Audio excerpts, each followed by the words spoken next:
Türk beyleri, boyları düzsüz olduğu için Türk boyları, illediği ilini elden çıkarmış, kağanladığı kağanını yitirivermiş. The Turkic Golden Era is over.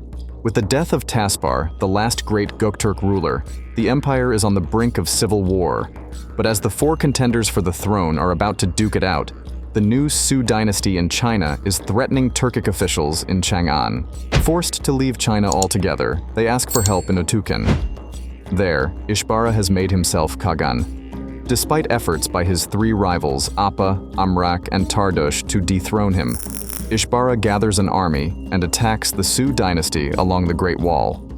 As they rate the Chinese threat a higher priority than their own internal quarrels, all four Göktürk nobles agreed to a ceasefire and to invade the Sue Empire once and for all. But the split of the Göktürk is inevitable. Soon, the state will fall into political chaos. As several natural disasters hinder economic growth, unrest among the Turkic tribes leads Bagha Khan, another Ashina nobleman, to directly invade Sassanian Persia, even advancing as far as Afghanistan. Simultaneously, the conflict with China broadens as the Sue emperor learns of a secret alliance between the Göktürks and the Goguryo kingdom in Korea. In this volatile situation, a certain group of Göktürks decides to become subjects of the Chinese, enjoying their military protection and forcing themselves to fight off their own relatives. Indeed, dark times are ahead for the Göktürks. But will they recover from this catastrophic situation? Let's find out.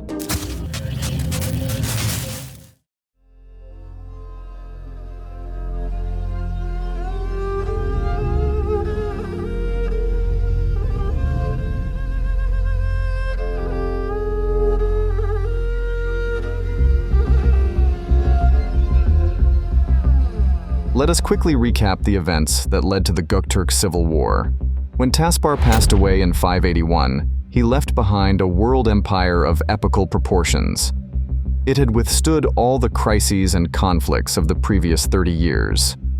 There were no rebellions, nor were there any distinct economic problems or social tensions. Istemi, who had expanded the empire to the west and died in 575, had also contributed to this. This was a politically stable steppe empire. But when the Turkic nobility arrived in Ötüken for the toy, the National Assembly, to appoint the next Khagan, Taspar's last will initiated a succession crisis. Instead of choosing his son Amrak, he designated his nephew and son of Mukan, Turman Apa, as his successor. After threatening a revolt, Amrak was chosen as the rightful Khagan, literally thrown into the cold water by his cousin Nevar, son of Kara Khagan. Nevar and Apa were powerful rivals. Both had received privileges from Taspar a few years earlier. Nevar was a so-called Little Khagan who was to co-rule over eastern Mongolia, and Apa was equipped with a command and a loyal force. Eventually, both were prepared to take over the empire. As Amrak is described as a shy man by Chinese sources, we suspect that he was used as a puppet by Nevar to advance his own influence. Now it was Apa who gathered his loyal troops and threatened with war. Amrak resigned as Khagan and instead nominated Nevar, of all people.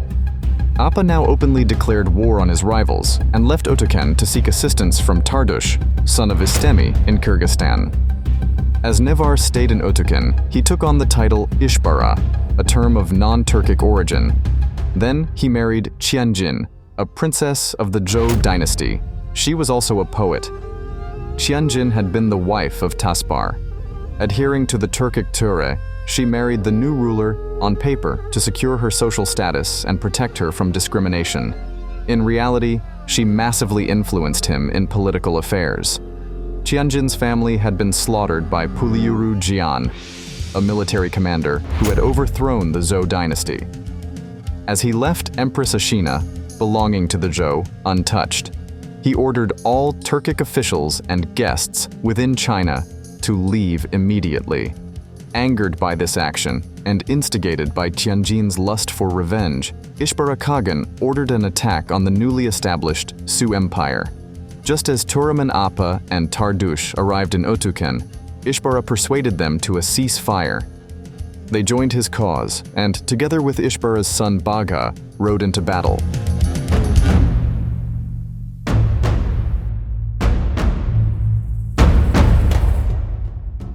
In the spring of 583, the Turks crossed the Yellow River into China. Together, the rivaling Ashina princes occupied several villages and cities. These included Muxia, Shimen-Wuwei, Tianshushe, Anting, and Hunhia.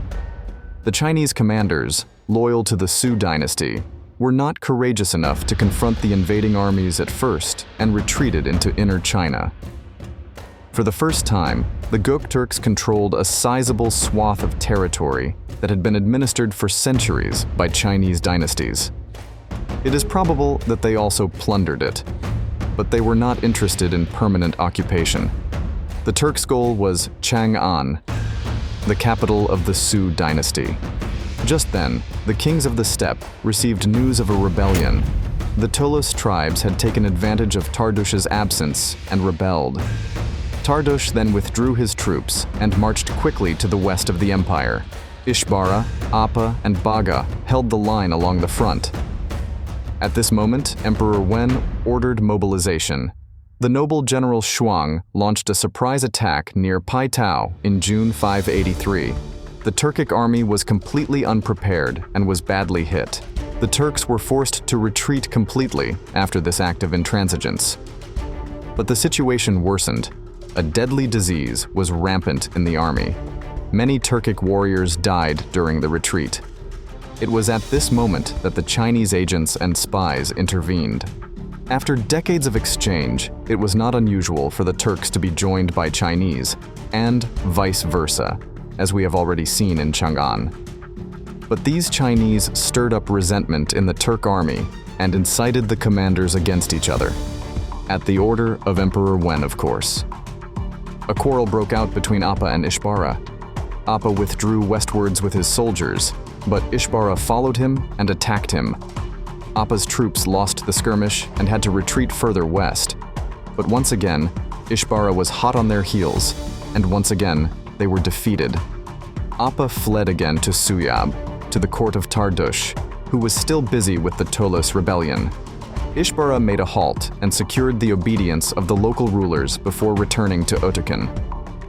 He basically merged the armies of the smaller tribes with his own, thus enlarging his army. But he changed his course and, instead of marching towards Ötüken, set course towards the Sue Empire. The joy of Ishbara's followers for winning this civil war and the Khagan's own pleas over the seizure of power were short-lived. Because as ties between Ishbara and the other leaders had broken down forever, the latter sought the help of Tardush, the only Turk capable enough to stop the Khagan's power grabs.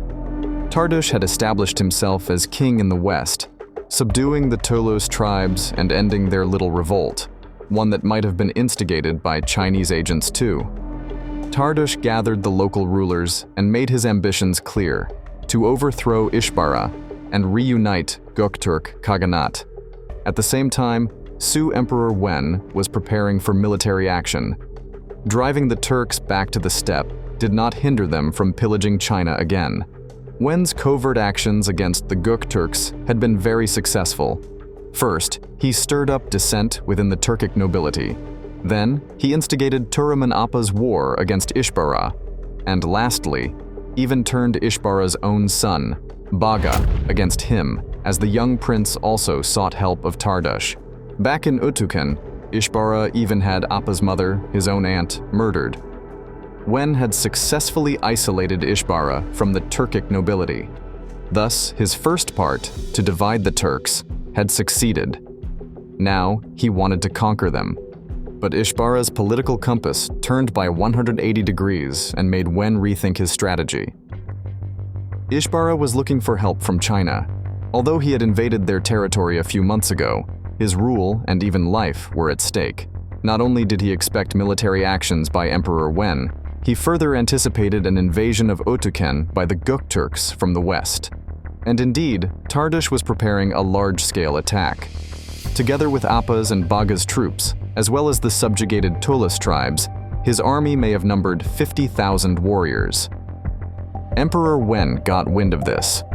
He knew that the only person who stood in Ishbara's way of conciliation was Princess Qianjin. Wen sent diplomats to Ötüken with the goal of schmoozing Qianjin, even granting her the title of Princess Dai of the Sue Dynasty. Now Qianjin advised her husband to ask Emperor Wen for help. At the same time, the chief diplomat and spy of Emperor Wen, Jiangsun Sheng, had befriended Ishbara. Jiangsun precisely recorded the lifestyle of the Turks at Ötüken, their mentalities, strengths, and weaknesses.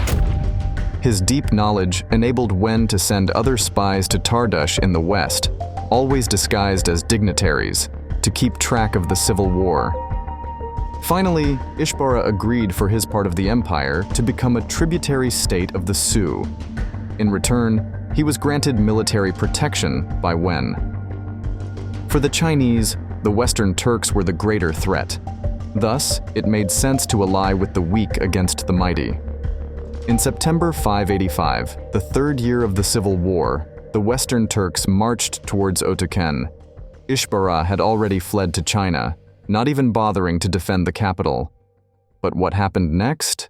We don't know. There are no records of the following events. Did the Great Battle actually take place? Did Tardush actually arrive in Ötüken and conquer it? Did many Turks die in the process? We seriously cannot claim any of this because the records are incomplete. As you will know, most of this information comes from Chinese sources. The Turks themselves do not even mention the civil war, only giving vague clues about certain weak rulers, as you saw at the beginning of the video. Türk beyleri, boyları düzsüz olduğu için, tapkaç boyları alcı ve aldatıcı olduğu için, kardeşi ağabeye düşürdüğü için, beyle boyları çekiştirdiği için, Türk boyları, illediği ilini elden çıkarmış, kânladığı kânını yitirivermiş. We do have evidence of a loss for the Western Turks, though, as Apa appeared in Bukhara in 587, declaring himself the sole Khagan once again. He had brought with him Yangsu, the little-known other son of Mukan, and thus Apa's brother. Yangsu held the title of Tegan of Bukhara, which translates to local ruler, until 589. Yangsu's son was Buyruk, a man whose memorial statue was found in East Turkestan or Xinjiang about 20 years ago. He is named as Khagan of the Western Turks since 579. But since Tardush was already prime ruler, it's more likely that Buyruk was a sort of co-ruler. It was recorded that Ishbara died in the same year as Apa, due to a month-long illness. The Sue emperor proclaimed 3 days of mourning in the Chinese state and sent 5,000 balls of silk to the Turks in Ötüken. However, whoever was hoping for an end to the civil war would be bitterly disappointed, because the division of the Khaganate was already complete. Ishbara was followed by his other son, Tulan. At the same time, Tardush saw another chance to proclaim power and become the sole Khagan of the empire. He planned to generate support among all steppe peoples by winning battles against China. Due to the long distances his army had to travel from West to East Asia, and due to poisoned water supplies at the army camps, again the work of Chinese spies, Tardush suffered massive losses. In the middle of his expedition, he was forced to retreat without even getting a chance to beat the Chinese in battle. After suffering heavy losses, the Tolos tribes again revolted. This time, they succeeded. Tardush was likely killed in 603. The civil war was over. Now, the era of the weak rulers began. Nearly half a century after Bumin and Istemi's revolution, after all the revolts, conflicts, struggles, and successes, the Turks in the east became submissive towards the Chinese. But the blame is not to be put solely on the main rulers that we mentioned: Apa, Amrak, Ishbara, and Tardush. The lower caste, which consisted of the sons of the aforementioned, also played a pivotal role in weakening the Khaganate. One of them was a certain Yami, the son of Ishbara. After his father's death, Yami served as a local ruler under Tulan. However, he had secret ambitions to avenge his father and overthrow the Khagan. As Tulan had tried to regain Turkic independence from the Chinese, Yami secretly sent an envoy to the Sue Dynasty in 597, requesting to marry a princess.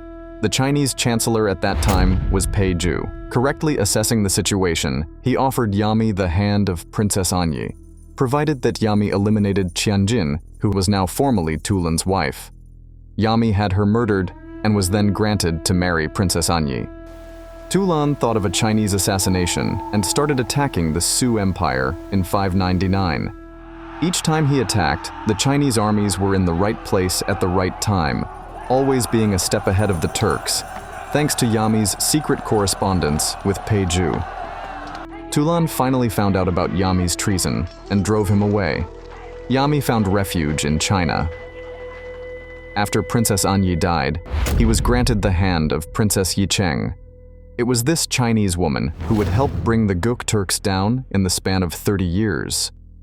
But first, Yami was granted the title of Khagan by Emperor Wen, serving as a counter-Khagan to Tulan. Tulan was just about to start a large-scale invasion of China for the second time, but was killed by his own followers in 603. Swiftly, Yami moved to Ötüken with Turkic and Chinese troops and assumed the title of Khagan. As Tardush was still alive and well by this time, it was Yami who attacked him. Obviously, as Tardush had tried before, Yami wanted to unite the Khaganate under his own banner. He was defeated by the Western forces in 602, but with the help of Chinese forces coming to support him, he defeated Tardush in 603. After the disappearance of Tardush, Yami did not go back to Ötüken, but settled in Chiku, the entry to the eastern Gobi Desert. Yami stayed loyal to the Chinese. As the Khitan tribe tried to make use of the chaos among the Turks, they broke away from the Khaganate and invaded Chinese territory. But Yami came to aid the Chinese and defeated the Khitan on his overlord's behalf. Yami regularly visited China and wanted to apply the Chinese lifestyle to his own court. The Chinese emperors and nobles persuaded him not to do so, fearing that a sitting Khagan would become a weak Khagan, unable to upkeep his and his people's military prowess. Yami died in 609 and was succeeded by Shibi Khagan, who would change the Göktürk stance towards the Chinese. But the damage had been done. Within 2 decades, the Turkic power projection in East Asia had decreased massively, but putting the blame on one person alone would be insufficient. If anything, we must conclude that all of the involved princes, princesses, tribal leaders, and Khagans are to be blamed for this disastrous era. Political reasons and personal power ambitions aside, there is another factor that has not yet been mentioned: climate change. The Eurasian steppes' semi-arid climate and poor soil made farming difficult, leading to the development of a nomadic pastoralist lifestyle among its people. They herded animals like sheep, goats, horses, and cattle, moving them to new pastures as needed. This mobility shaped their social structure and trade practices, making permanent settlements and farming infrastructure impractical. Additionally, while they excelled in riding and herding, they lacked advanced agricultural tools found in more fertile areas. In essence, most people that resided within the Turkic realm were living in a precarious economic situation. They were very reliant on trade with sedentary neighbors, while being forced to cultivate their food on a day-to-day basis. This made planning on a state level more difficult. Still, over time, the people had gained enough experience to deal with this situation until disaster hit. When we first explained the origins of the Turkic Empire in Episode 1 of Celestial Turks, we mentioned several political and cultural factors that led to its foundation. A recent study by Gamiev and Kukarsky reveals that from 536 to 545, extreme climate conditions significantly impacted Eurasian nomadic societies, unlike their sedentary counterparts who could store food. But even northern China was impacted by the conditions, which led to the split of the Wei Empire into Western Wei and Northern Qi. Later, the Turkic Civil War was also accompanied by extreme weather conditions in the years 581-583. This new trauma lasted for quite a while, which might have, in turn, influenced Bagha to make a difficult decision. Led by the chaotic political conditions as well as the economic drain, the result of a constant outflow of resources for the mobilized troops, he took a similar route as Tardush would do later against China and invaded Persia. For a short period of time in 588, Bagha might have been the actual undisputed Khagan, even crossing over Tardush politically.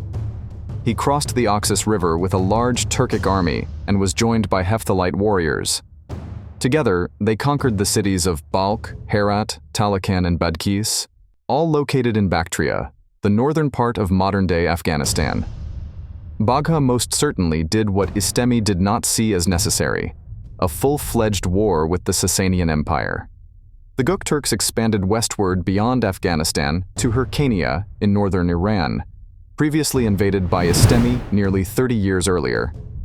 Here, Persian King Hormizd IV, son of King Chosrau, and Khagan, the daughter of Istemi, mobilized an army against them. Despite his Turkic lineage, Hormizd opposed the Central Asian Turks, sending General Bahram Choban to launch a major counterattack. In April 588, Bahram decisively defeated the Turks at the Battle of Hyrcanian Rock, reportedly killing Bagha himself. The details of the battle, including the number of soldiers and casualties, are unclear, with exaggerated Persian claims of 12,000 Sassanian soldiers versus 300,000 Turks and Huns.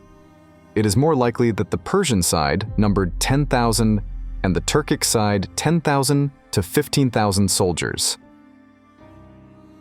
In 589, Bahram recaptured Herat in Afghanistan, reportedly seizing the Khagan's golden throne and reaching Bukhara. However, a civil war in Iran saw Bahram declare himself the new Persian king of kings, leading to his defeat by Khosrau II, supported by the Byzantines. Ironically, Bahram fled to his former enemies, the Turks, who welcomed him. In Suyab, capital of the Western Göktürks, he became a respected general and uncovered a conspiracy within the Ashina dynasty, which hindered the assassination of Tardush. Later, Khosrau had Bahram poisoned by a Persian agent. After the Sue Dynasty had united the northern parts of China, its rulers tried to restore the former political hierarchy in their neighborhood. They expected all riparian states to recognize the Sue Empire as their overlord. But among the Korean states of that time, the great Goguryo kingdom in the north refused. There, King Pyongwon persisted in standing on equal footing with China. His successor, King Yongyang, continued this doctrine. In China, meanwhile, Emperor Wen's son, Yang, had taken power. He is known to have defeated the Chen dynasty in southern China, and for ordering the reconstruction of the Great Wall, which had been massively damaged by the Turks. Then in 596, Chinese spies in Ötüken made an interesting observation. According to their reports, Korean diplomats from Goguryo were seen at the golden yurt of the Turkic ruler, which was Tulan Khagan at that time. They even suspected a united Turkic-Korean alliance, which would have been directed against the Sui Empire, as Tulan was preparing an assault on China, like we mentioned, while Goguryo armies were raiding the Korean-Chinese border regions.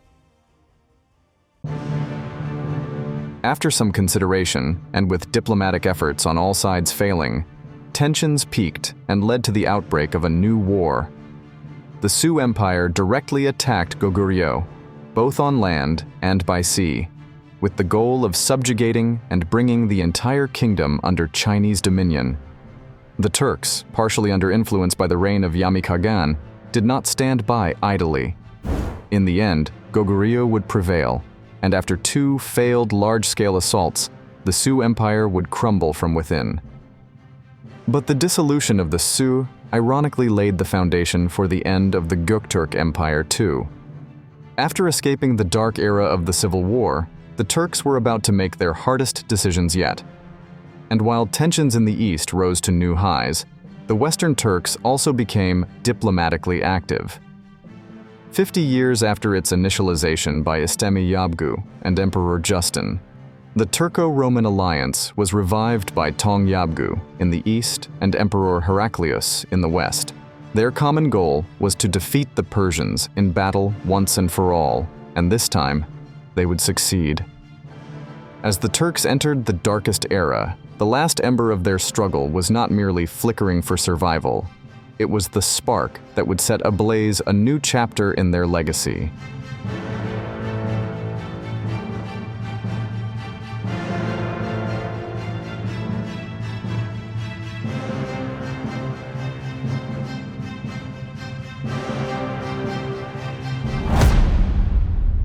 Ey Türk boyları! Üste mavi gök basmasa, altta yer delinmese, ilini ve töreni kim bozabilir ki? Artık titre ve kendine dön.